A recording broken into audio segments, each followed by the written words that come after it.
Buen día a todos. Eh, Primero que todo, muchas gracias por haber ingresado a la sesión.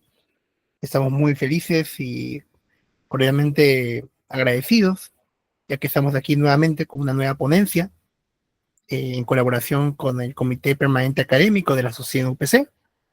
En este caso, nuestro colega David Espinosa nos va a presentar el tema del sistema de conducción eléctrica del corazón.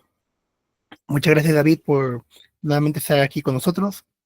Estamos seguros que aquí los chicos les va a gustar mucho esta nueva ponencia de este interesante tema.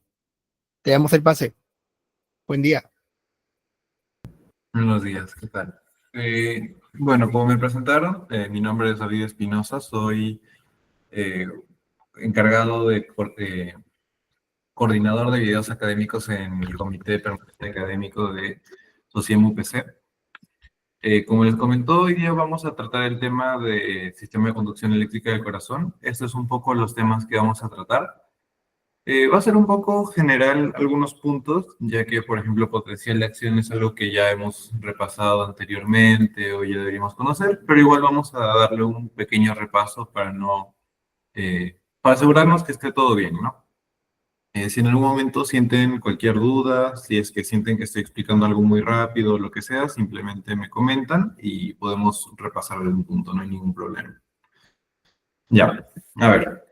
Primero, electrofisiología, y es algo importante en el corazón, porque aquí hay sobre todo una cosa que quiero que destaquemos, y es que el componente eléctrico siempre va a preceder al componente mecánico. Es decir, cualquier estímulo generado por el sistema de conducción va a preceder o va a ser antes que la contracción del propio músculo.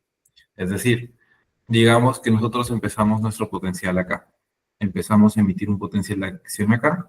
Lo que primero ocurrirá será que la electricidad va a pasar y después lo que va a ocurrir es que el músculo se va a contraer. Eso es importante porque esto se va a reflejar tanto acá como en el electrocardiograma. Entonces, es importante saberlo en parte de teoría para poder aplicarlo después a la práctica. ¿Ya? Luego, repasar algunos conceptos básicos, y es que las únicas células excitables del cuerpo son o las neuronas o el tejido muscular, y el muscular no es solamente los músculos esqueléticos, como por ejemplo las piernas, brazos, todo eso, sino que también incluye el corazón. En este caso, algo destacable del corazón es que el potencial va a pasar a lo largo del corazón y se va a generar dentro del corazón mismo, ¿ok? Por lo que este corazón tiene un automatismo, es decir, que es capaz de crear su propio estímulo eléctrico. No hay que olvidar que el corazón tiene cierta influencia por parte de los nervios simpáticos y parasimpáticos, pero son capaces de generar su propio ritmo, no necesitan de algo más. Son influidos, pero no es necesario que. Entonces, eso es algo que tenemos que destacar, muy importante el corazón, porque es lo que le da su característica principal, que es generar los latidos, ¿no? Esto es un poco más repetir lo que mencionamos y ya. Dentro del corazón tenemos dos tipos de células, sobre todo. No quiero que se confundan porque yo cuando recién estaba empezando este tema, cuando lo vi por primera vez, pensaba que el sistema de conducción del corazón eran nervios que iban metidos dentro del corazón, pero no, no es así. Son células musculares, son músculo especializado en conducir la carga eléctrica, ¿no? El potencial.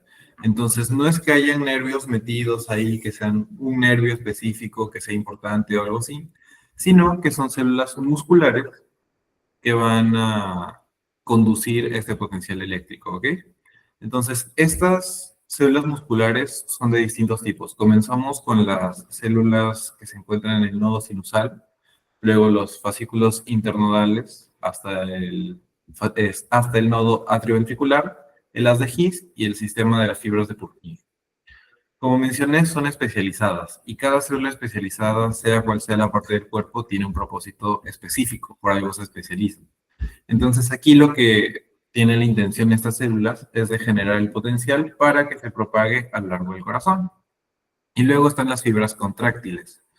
que estas ya no se encargan de conducir el potencial, sino más bien responder al potencial. Es decir, cuando les llega el potencial eléctrico, estas se encargan de contraerse y con ello eyectar la sangre. ¿Ok? Entonces, esas son las células básicas. Vamos a ver dentro del corazón que hay dos tipos de potenciales de acción, unos potenciales más rápidos y unos potenciales más lentos. Los potenciales más lentos se encuentran sobre todo en los nodos, que están aquí representados en el esquema como un círculo verde y un círculo morado. ¿Ok? Entonces, estos nodos son básicamente donde se origina o se detiene o se ralentiza, mejor dicho, el potencial, van a tener una conducción más lenta, van a hacer que la conducción de una parte del corazón no sea igual de rápida que en la otra. En cambio, las fibras musculares como los miocitos auriculares, como los miocitos ventriculares y las propias fibras de Purkinje, sí van a conducir mucho más rápido el impulso porque la intención es generar una contracción casi simultánea. ¿Ok? Vamos a aprovechar esta imagen de acá porque yo creo que es bastante buena. Aunque un segundito. Ya. Aprovechemos esta imagen de acá para ir explicando de una vez los componentes del sistema de conducción. ¿Ok? En el sistema de conducción tenemos que recordar varias partes importantes. El primero y mucho más importante es el nodo sinusal, sinauricular o el nombre que ustedes hayan escuchado. Ese corresponde al el nodo sinauricular, nodo sinusal, nodo SA, todo es el mismo nombre. ¿Ok? Este nodo es el que actúa como el marcapasos del corazón. Es decir, que es este nodo el que se encarga de decir, ya, ahorita va a haber un latido, ahora va a haber otro, ahora va a haber otro. Y es justo este el que también responde a los estímulos para acelerar o disminuir la frecuencia cardíaca. Este nodo, a través de los fascículos auriculares, bueno, internodales y los auriculares, va a propagar la respuesta a lo largo del corazón y, más importante aún, va a llegar el impulso hasta el segundo nodo, que es el nodo atrioventricular, aurículo-ventricular o nodo AB. Todos los nombres representan esta estructura. Este nodo va a generar una pequeña pausa, que ahorita la vamos a ver mejor, pero va a generar una pequeña pausa y va a conducir la electricidad hacia los ventrículos. Y en los ventrículos podemos encontrar la parte que corresponde al haz de His, que es esta parte de acá, como una ramita. Y el haz de His se divide en ramas, sobre todo en rama izquierda y derecha, que van a subdividirse en otras ramas que ya veremos.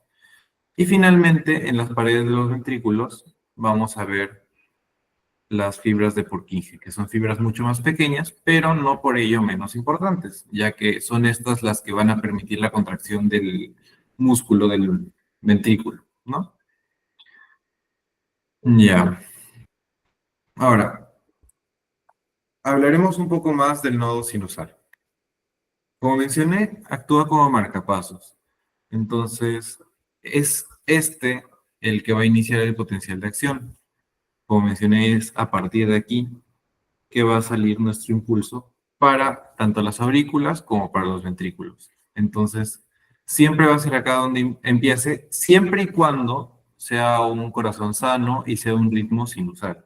Porque es importante destacar eso. Eso se verá un poco más en cuanto a EKGs. Después los fascículos internodales auriculares, que como mencioné, propagan la- el potencial eléctrico a lo largo de las aurículas y eventualmente llegarán hasta el nodo atrioventricular. ¿Ok?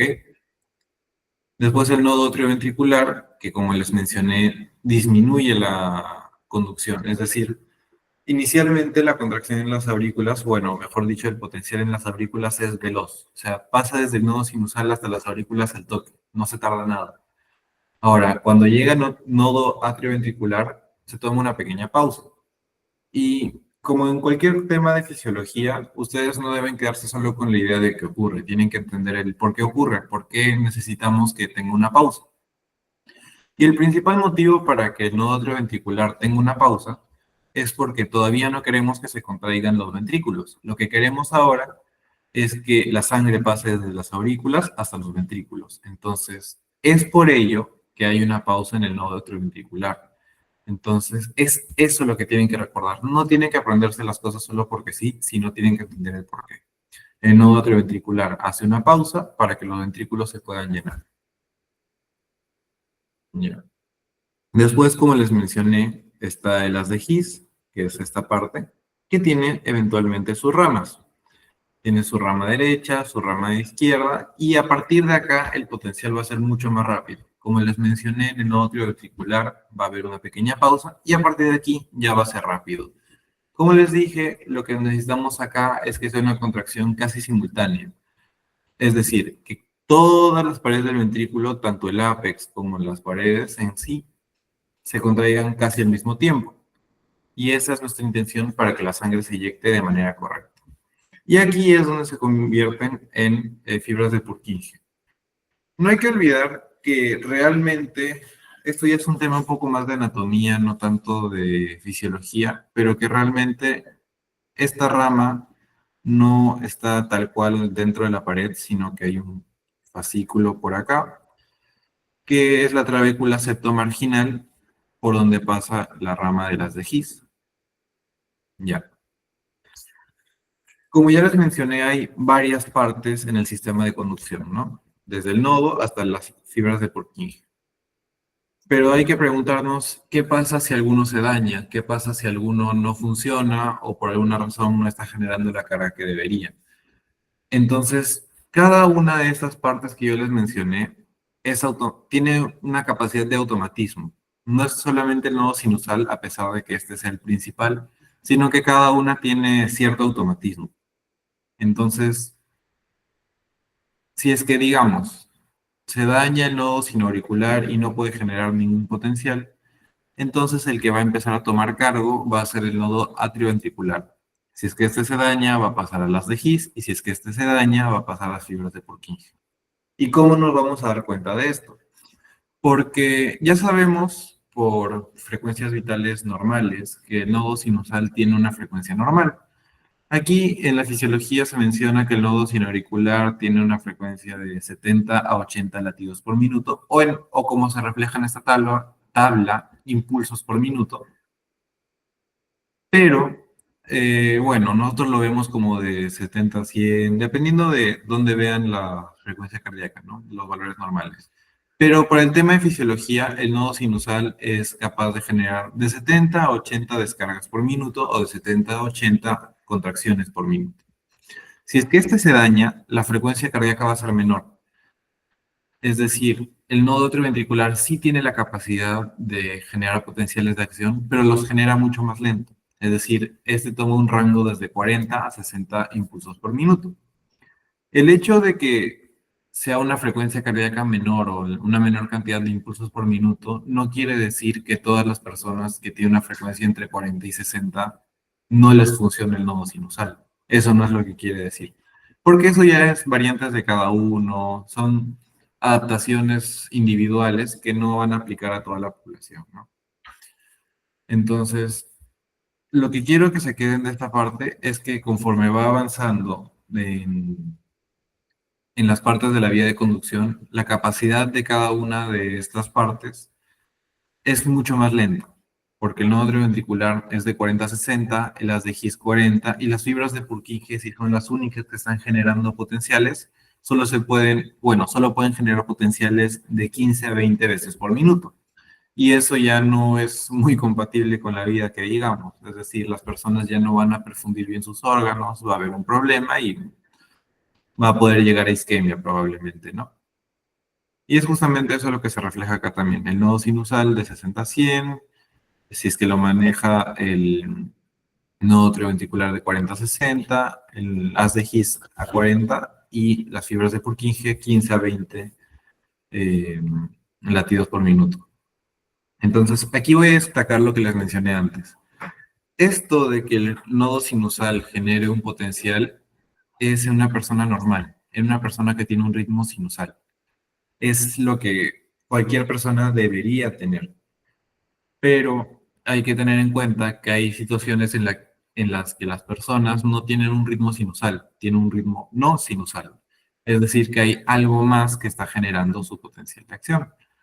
Entonces, este algo más no necesariamente es algo fuera del sistema de conducción. Incluso el hecho de que el nodo atrioventricular esté generando el impulso ya se considera como no sinusal. Entonces, cualquier parte del corazón que esté empezando la contracción que no sea el nodo sinusal va a ser un ritmo no sinusal.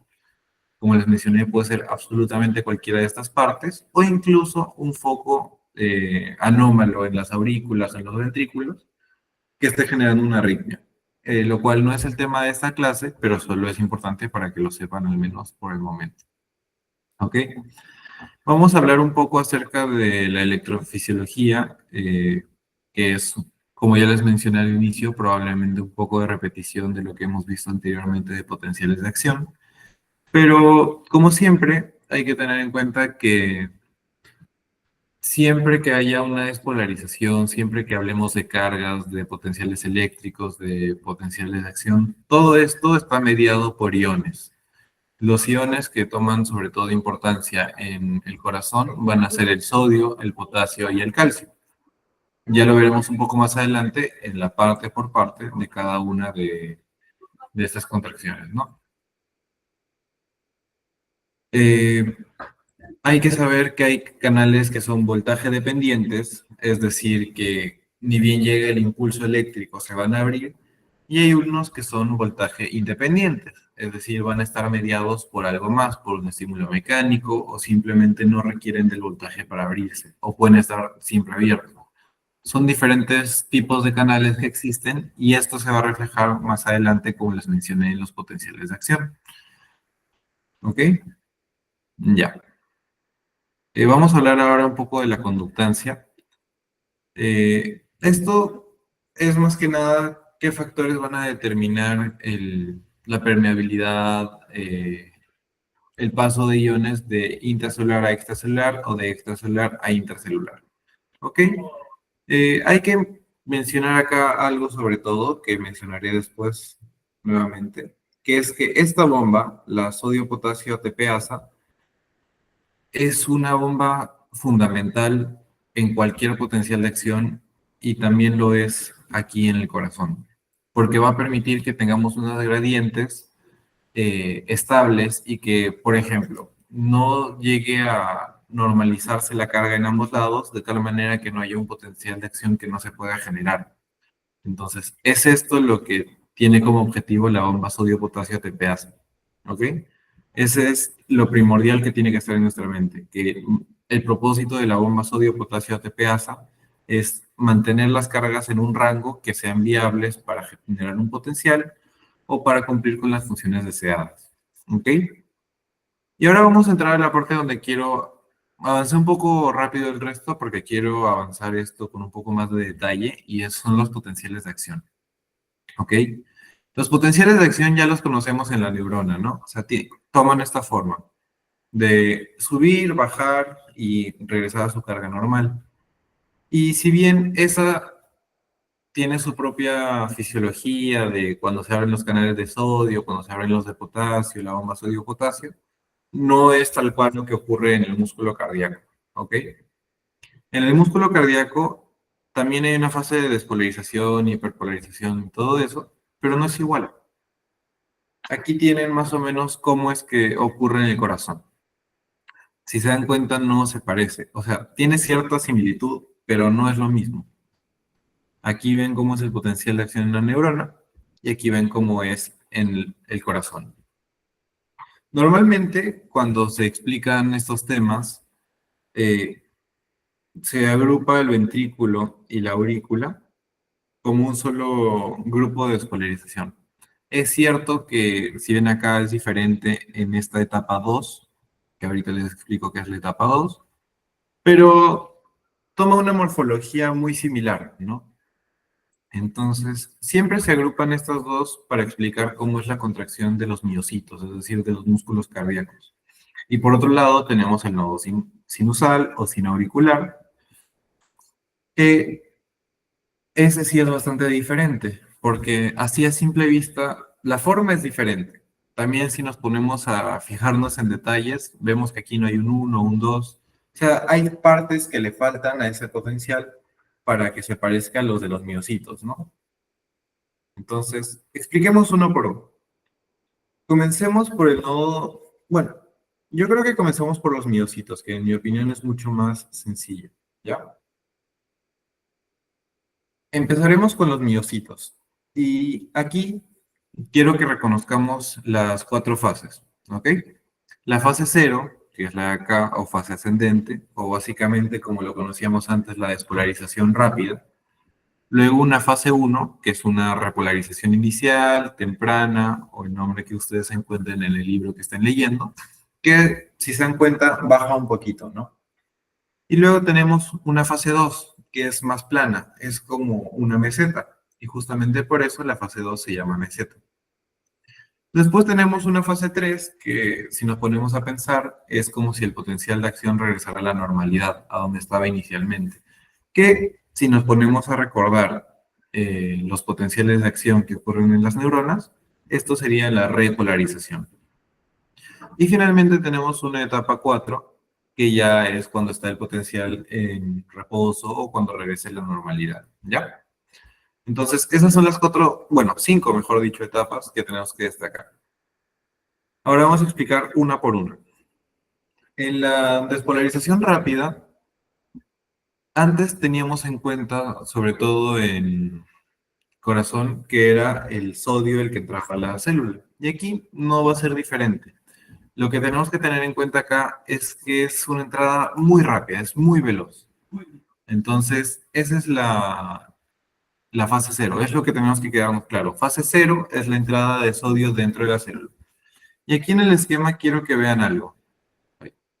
Esta línea roja representa un valor en el que el sodio va a tener una carga igual fuera y dentro de la célula. Entonces, ¿qué ocurriría si es que llegáramos a ese nivel?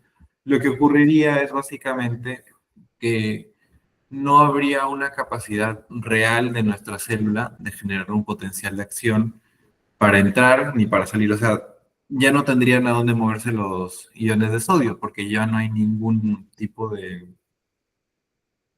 gradiente. Entonces, si se dan cuenta, sí llegamos a un potencial de más 20, pero no terminamos de llegar hasta el potencial de equilibrio del sodio, que es justamente donde ya no van a poder generar gradientes, ¿no? Entonces, básicamente eso es lo que se nos tiene que quedar de la fase cero, ascendente o despolarización rápida. En la repolarización inicial o temprana, lo que vamos a tener es que se van a cerrar por completo los canales de sodio. Entonces, si es que solo se cerraran los canales de sodio, no habría ningún otro movimiento y se quedaría a nada, o sea, se quedaría sin moverse, ¿no? Pero lo que sí hay es que el potasio empieza a salir de la célula. Similar a lo que ocurre en las neuronas, o sea, es similar a eso. Y empiezan a salir potasio disminuyendo la carga. Hasta casi cero, no llega a cero, pero casi a cero, ¿ok? Entonces, la repolarización inicial está mediada por la salida de potasio. Ahora la parte interesante en realidad para mí es la fase 2 o meseta. En la fase 2 o meseta, en lo que tenemos que tener en cuenta es, si nos ponemos a pensar, ¿qué cosas podrían provocar que nuestro potencial de acción se quede en un punto fijo, sin disminuir, sin aumentar, sin nada? Y si se ponen a pensarlo, a mí se me ocurren dos cosas, no sé si a ustedes sí les ocurre más. Pero por un lado tenemos que no haya movimiento de iones y por otro lado tenemos que la entrada de iones sea igual, bueno, la carga, la entrada de cationes sea igual a la de aniones o que la entrada de aniones sea igual a la de cationes. O sea, que las cargas positivas que entran y salen sean iguales. ¿Ok? Entonces acá, ¿qué es lo que ocurre en la fase 2? Tenemos el movimiento de dos iones y aquí se puede reflejar bastante bien en la parte de abajo. El calcio y el potasio, ¿ya? Entonces, nosotros bien sabemos que toda célula es muy abundante en potasio dentro, ¿no? Es intracelular una concentración bastante elevada. Entonces, el potasio va a salir de la célula hacia el líquido extracelular. Y el calcio, que por el otro lado es muy abundante fuera de la célula, va a entrar hacia dentro de la célula. Yo sé que a veces puede ser un poco tedioso, pero regresemos un poco a lo que sabemos de los iones, un poco de química. Y si se acuerdan, el potasio y el calcio son dos elementos o dos iones que tienen carga positiva. Es por ello que su entrada y su salida va a mantener la carga en un mismo punto, porque no van a aumentar la carga positiva dentro, ni va a disminuir la carga positiva dentro. Entonces aquí tenemos que destacar un par de canales importantes. El calcio va a entrar dentro de la célula a través de los canales tipo L o canales lentos. O sea, esto es lo que tenemos que tener en cuenta, canales L o canales lentos. Y el potasio va a salir de la célula por canales de potasio, que pueden ser canales transitorios o independientes de voltaje. Eso es lo que tiene que quedar claro acá, que la meseta está dada por la entrada de calcio y la salida de potasio. Entonces nos preguntamos si es que es esto lo que genera la meseta, ¿en qué momento empieza la siguiente etapa? ¿Qué tiene que ocurrir para que nuestro potencial empiece a disminuir? Y esto es bastante sencillo.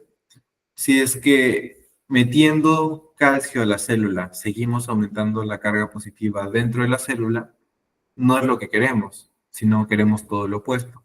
Entonces, para que pase de meseta a repolarización, lo que tiene que ocurrir es que se cierren los canales de calcio, que disminuya la conducción y que en este caso predomine el, el potasio, como ven acá. Este esquema, como les digo, en realidad explica bastante bien lo que ocurre en esta etapa de la despolarización del corazón. Entonces, antes la salida y entrada de calcio y potasio era igual, y conforme la entrada de calcio va disminuyendo, la salida de potasio es mucho más significativa y va a hacer que el potencial empiece a bajar. ¿Ok? Y finalmente ya llegamos al potencial en reposo, que es cuando ya la salida de potasio permitió igualar a los potenciales de reposo, la normalidad. Y como en cualquier potencial, lo que tenemos que tener en cuenta es que durante este movimiento de iones, no es que todo quede tal cual empezó, sino que los iones van a terminar en distintos sitios a donde estaban. Es decir, lo intracelular y extracelular ya no va a ser lo mismo.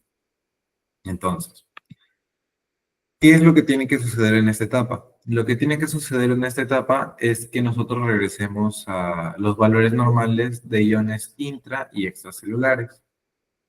Es por ello que van a actuar acá sobre todo nuestras bombas dependientes de ATP, porque no hay una gradiente real que nos genere este movimiento, sino que tenemos que regresar cada uno de los iones a su sitio de donde empezó, ¿no? Entonces, para esto vamos a tener las bombas de sodio y potasio que ven acá. Y también vamos a tener las bombas de calcio. Y esto se ve nuevamente reflejado acá. Las bombas de sodio-potasio van a hacer el movimiento que ya conocemos. Y las bombas de calcio también van a hacerlo, ¿no? Ahora, hablemos de el potencial de acción en los nodos sinusales. Hay algo que tenemos que tener en cuenta acá. Y es que en el músculo hemos visto, por ejemplo, cómo es que el potencial llega a niveles de reposo, llegan a niveles normales. En cambio, esto no ocurre con el nodo sinusal. El nodo sinusal siempre se mantiene en niveles de umbral. No sé si se acuerdan bien qué era el umbral, pero el umbral es el potencial necesario para que se genere la despolarización completa del nervio, del músculo o de lo que sea.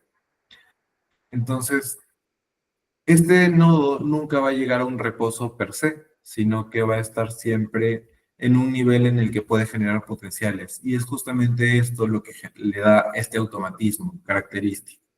Es esta incapacidad de llegar a un reposo quieto, lo que le permite estar generando potenciales, potenciales, potenciales, potenciales.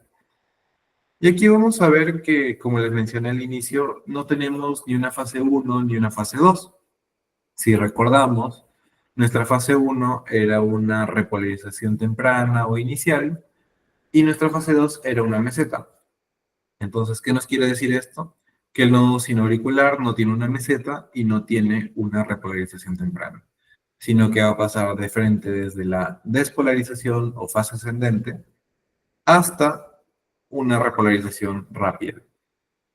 Y la fase 4, si nos damos cuenta, es diferente. Como les mencioné, el nodo sinusal no tiene un potencial de reposo tal cual, tiene un potencial de marcapasos, que si bien acá no es plano, está elevándose.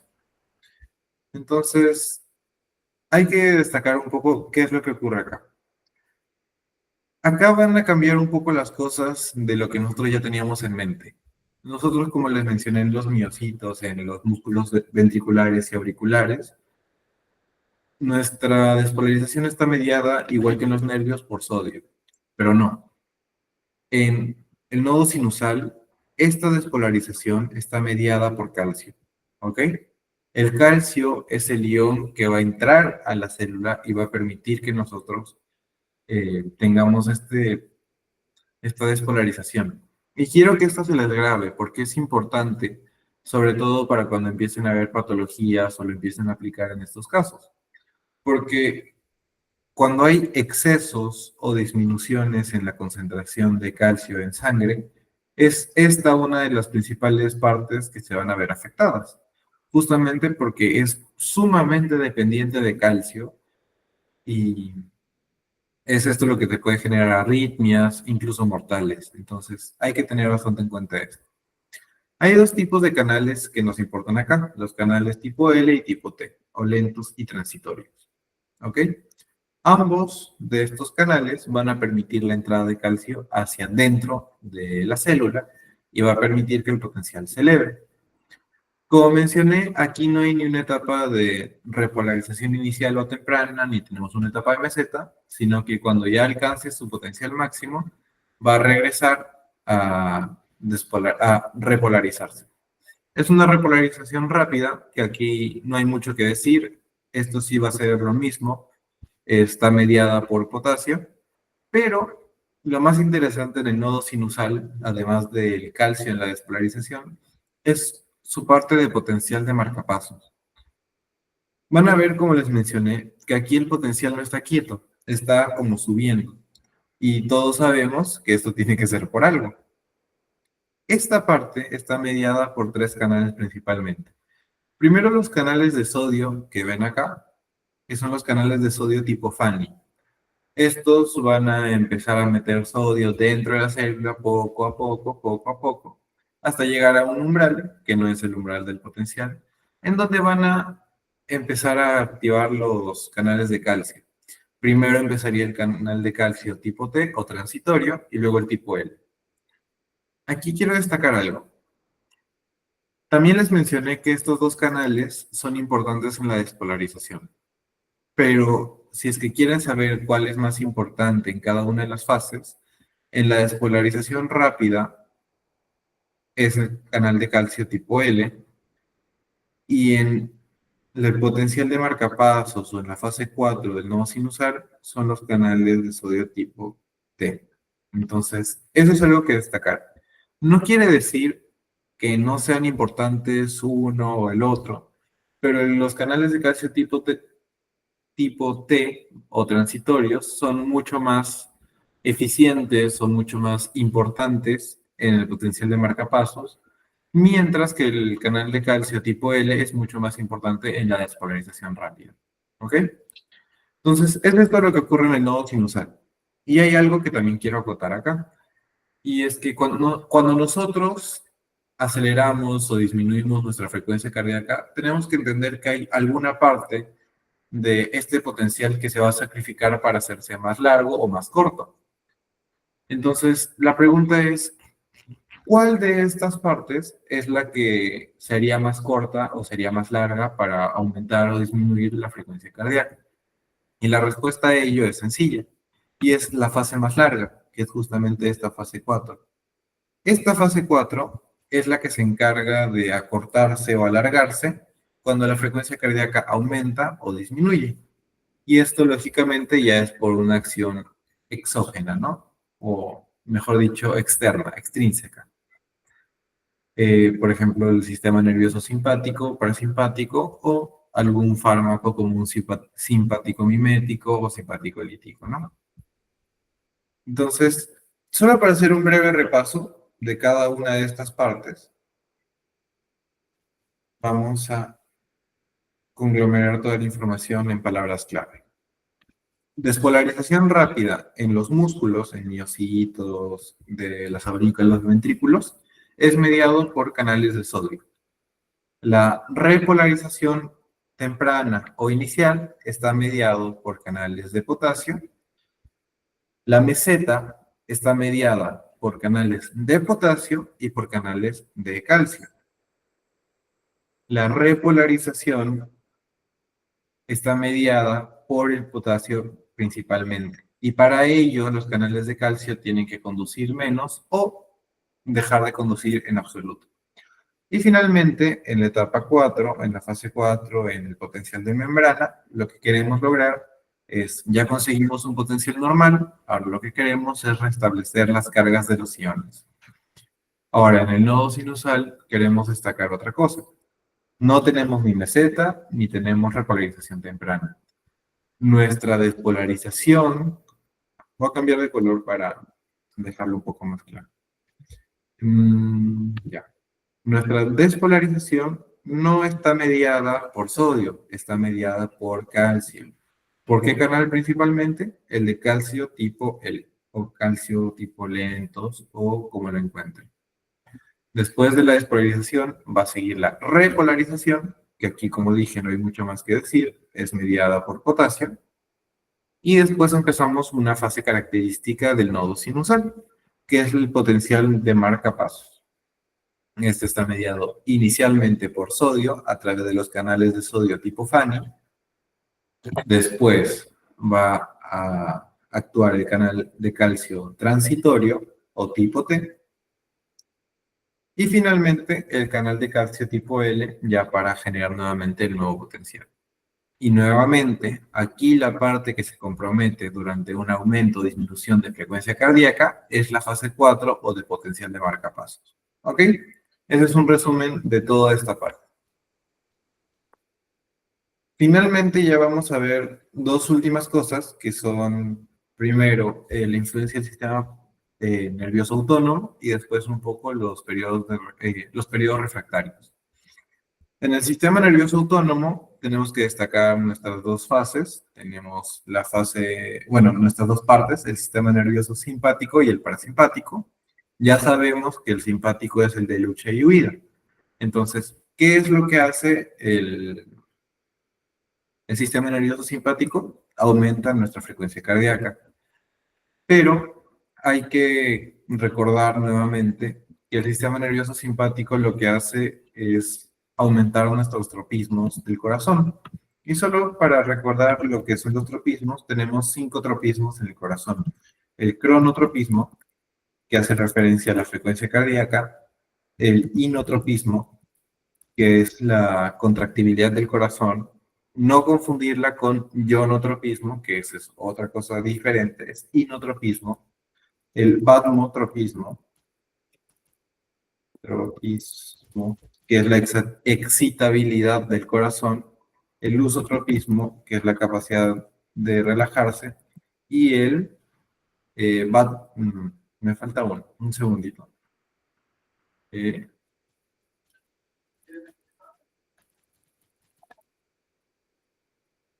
lucitropismo, sí.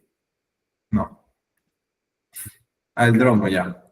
El dromotropismo, que es básicamente la capacidad del corazón de mantener el ritmo, ¿no?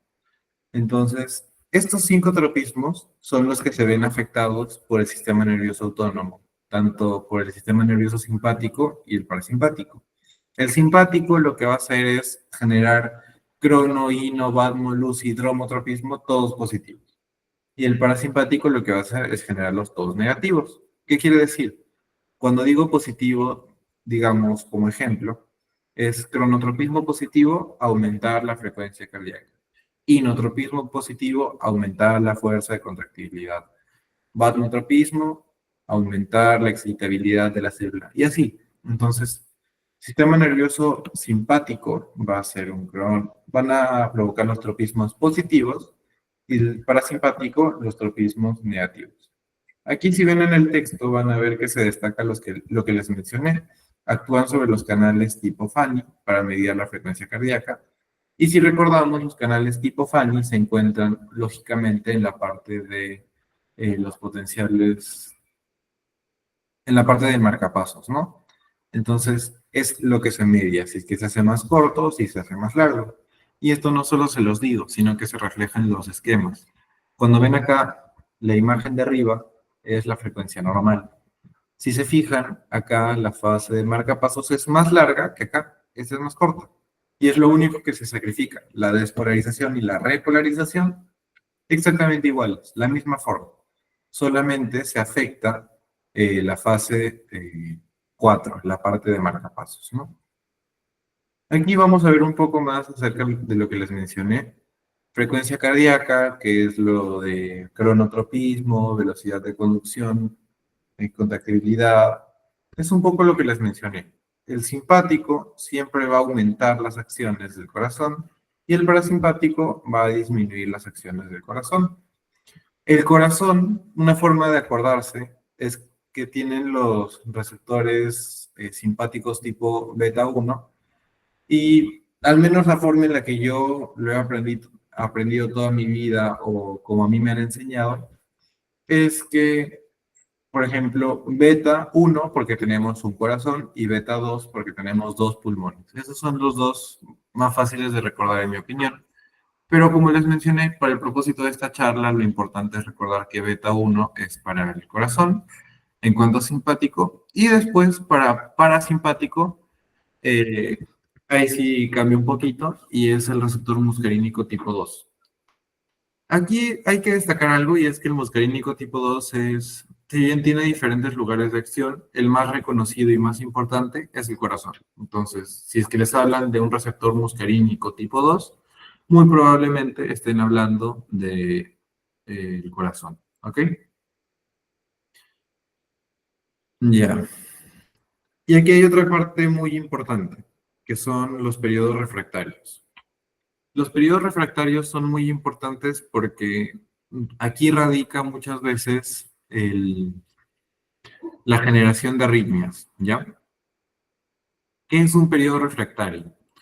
Por concepto, un periodo refractario es el periodo que necesita un potencial de acción, que también existe en músculos, ojo, para generar nuevamente otro potencial de acción. ¿Y a qué se debe esto?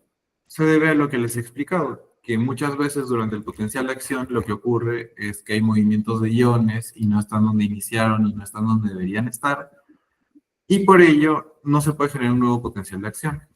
Pero hay distintas partes de este periodo refractario. Hay partes donde es absolutamente imposible que se logre y hay partes donde es posible, pero un poco complicado, o ya veremos ahorita, ¿no? Vamos a destacar 4 periodos refractarios. El primer periodo refractario es el absoluto. Aquí no hay mucho que decir. En el periodo refractario absoluto, por más que tú le des la mayor carga eléctrica que exista, no va a generar ningún potencial de acción. Es decir, en este periodo, que se refleja aquí a la derecha como PRA, no, o sea, no hay manera, no existe forma en la que se genere un nuevo potencial de acción. Los canales de sodio están cerrados, no están inactivos, están cerrados, y no hay forma en la que se genere un nuevo potencial. Entonces aquí sabemos que no se va a generar una arritmia.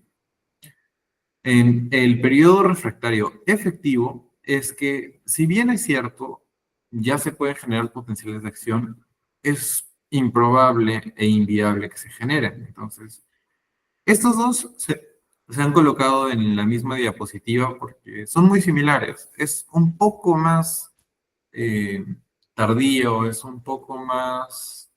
Tiene una cierta capacidad más de despolarizarse, pero no realmente.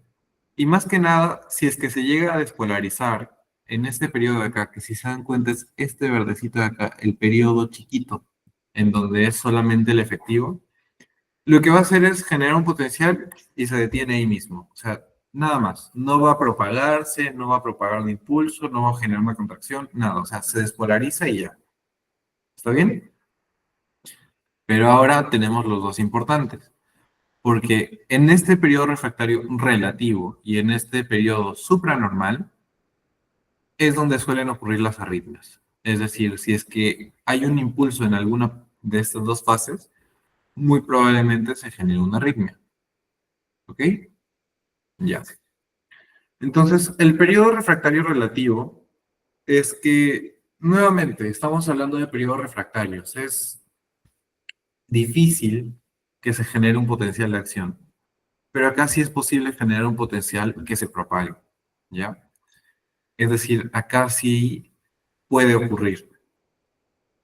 Entonces, un impulso eléctrico más fuerte de lo usual va a generar que nosotros tengamos un impulso en el periodo refractario, ¿ok?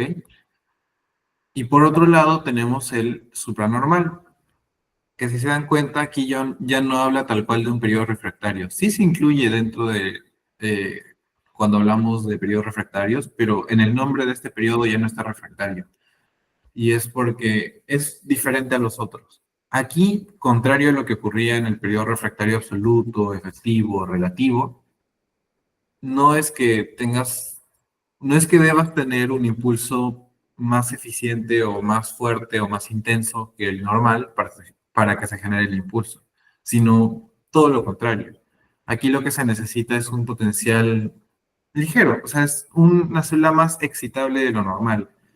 No se necesita ni siquiera la misma intensidad que para un impulso eléctrico normal para que se genere una nueva propagación, una nueva despolarización de las células. Es por ello que en este periodo también es muy viable que se forme una arritmia. ¿Ok? Y bueno, solo para destacar, es la próxima clase hay electrocardiogramas, por lo que tengo entendido, y hay que relacionar un poco esto con la charla de hoy. Hay que relacionarlo con lo que les mencioné al inicio. Todo cambio mecánico va a ser después de un cambio eléctrico. Es decir, el impulso siempre va a ir primero y la contracción va a ir después. Y todo lo que estamos viendo acá se va a reflejar en el electrocardiograma, solo que se va a reflejar de una forma distinta a la que la estamos viendo, ¿no? Aquí, en este esquema, están viendo el potencial de acción de un ventrículo, ¿ok? Entonces, la despolarización rápida, lo que nos va a generar sobre todo es la despolarización que vemos como QRS, ST y, bueno, QRS en total. O sea, la onda Q, la onda R, la onda S. Y después, nuestra repolarización, no sé si ya lo sepan bien, pero siempre está vista por nuestra onda T. Y en realidad todo esto que estamos viendo, incluyendo los periodos refractarios, también lo podemos aplicar acá al EKG. Es decir, en el EKG, este periodo de acá, que es el periodo refractario absoluto, se manifiesta sobre las ondas QRS y en el segmento ST. Y por ejemplo, en la onda T es donde nosotros vamos a poder ver que están los periodos refractarios relativos y supranormal, que son aquellos que yo les mencioné, que son donde suelen ocurrir las arritmias. Esto ya obviamente lo van a ahondar más cuando vean la parte de electrocardiograma, pero hay que saber que no estamos viendo cosas distintas. No es que por el hecho de que el dibujo sea distinto, esto no tiene que ver con el EKG. Son dos manifestaciones o dos formas de representar un mismo tema. Y bueno, esto sería todo. Estas son las referencias que se utilizaron, sobre todo para las imágenes y todo eso. Si yo tuviera que recomendarles algo para que entiendan, primero, yo sé que cardio puede ser un poco desafiante, pero yo utilizaba bastante el Guide Nicole cuando lo estudiaba. Nunca he sido muy fan del Kayata, pero tiene su gracia, sobre todo para entender los temas de clase, lo que se ve, pero si quieren ahondar un poco más, el resto de libros de fisiología ahondan bastante en otros detalles. Y bueno, eso sería toda la ponencia por mi parte. Muchas gracias por su tiempo.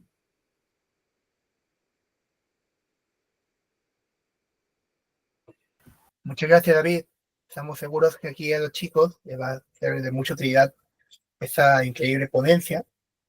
Muchas gracias por nuevamente estar con nosotros y nuevamente esperamos estar contigo para una próxima sesión. Un gusto. Muchas gracias nuevamente por la invitación. Siempre es muy entretenido dictar clases y espero vernos en una próxima ocasión. Estoy seguro que así será. Muchas gracias. Hasta luego, gracias.